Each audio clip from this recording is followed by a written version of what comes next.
Hello and welcome to today's class, which is on Mending Wall. Mending Wall is a poem by Robert Frost. Mending Wall is a very famous and widely prescribed poem.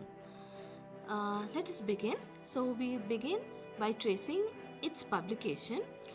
It is published in the year 1914. It was published in the poet's second volume of poems, which was titled as North of Boston.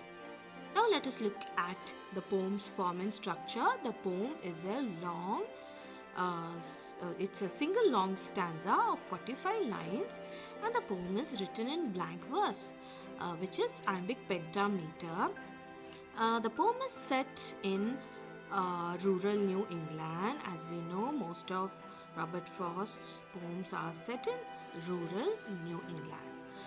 And now let's talk about other things like character, the speaker. So there are two characters, the speaker, who is the poet, and his neighbor. And when we look at the poem's theme, it is the examination of the wall. Language and style, the poem is highly symbolic. The major symbol is the wall. The wall symbolizes barriers created by humans. And then there is natural imagery all over the poem. The poem opens and we come across seasons and the ground swelling, and there is reference to animals also. And there are other images also, both abstract and concrete images. And then yes, there is dialogue. There is this dialogue, very famous. Good fences make good neighbors, which is repeated twice in the poem.